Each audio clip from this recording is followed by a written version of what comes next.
சரி, வேர்ல்டில் வந்து எல்லா நாடும் வந்து அவங்களோட ரிசர்வ் கரன்சின்னு சொல்லுவோம்ல, ரிசர்வ் கரன்சி வந்து ரெண்டே அசெட்ல தான் வச்சுட்டு இருந்தாங்க. ஒன்று யூஎஸ்டி. ஸோ உங்ககிட்ட வந்து எத்தனை யூஎஸ்டி இருக்கு? இப்போ நம்ம இந்தியாவில் பேசுகிறோம் $700 பில்லியன் யூஎஸ்டி இருக்கு, அந்த மாதிரி பேசுறோம்ல. ஸோ அது வந்து ஒரு ரிசர்வ்ஸ், சென்ட்ரல் பேங்கோட ரிசர்வ்ஸ். அதான் இந்தியாவோட ரேட்டிங்ஸை வந்து டிசைட் பண்ணோம். இன்னொன்று வந்து கோல்டு ரிசர்வ்ஸ். ஸோ அதான் ஹிஸ்டாரிக்கலி நம்ம வந்து கேட்டிருப்போம், எப்போ கோல்டு கீழே போகுதோ யூஎஸ்டி மேலே போகும், எப்போ யூஎஸ்டி கீழே போகுதோ கோல்டு மேலே போகும். எப்பயுமே இன்வர்ஸ் ரிலேஷன்ஷிப்னு பேசுவோம். எதுக்குன்னா சென்ட்ரல் பேங்க்ஸ் வந்து கோல்டு வாங்கும்போது யூஎஸ்டி விற்பாங்க, யூஎஸ்டி வாங்கும்போது கோல்டு விற்பாங்க. ஆனால் லாஸ்ட் 1.5 இயர்ஸ் 2 இயர்ஸ்ல என்ன ஆயிட்டு இருக்குன்னா, சென்ட்ரல் பேங்க்ஸ் வந்து கோல்டை மட்டும் தான் வாங்கிட்டு இருக்காங்க அதிகமாக. அப்கோர்ஸ் யூஎஸ்டி வாங்குறாங்க, ஆனால் கோல்டு தான் மேஜர் ஃபோக்கஸ்.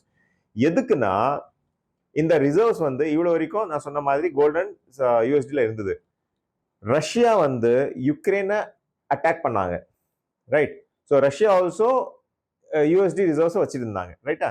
ஸோ ரஷ்யா வந்து யுக்ரைன் அட்டாக் பண்ணும்போது யூஎஸ்ல இருக்கிற அப்போ பிரசிடென்ட் ஜோ பைடன் அவர் வந்து என்ன தப்பு பண்ணாருன்னா, ரஷ்யாவோட சோவரின் யூஎஸ்டி ரிசர்வ்ஸை வந்து ஃப்ரீஸ் பண்ணிட்டாரு.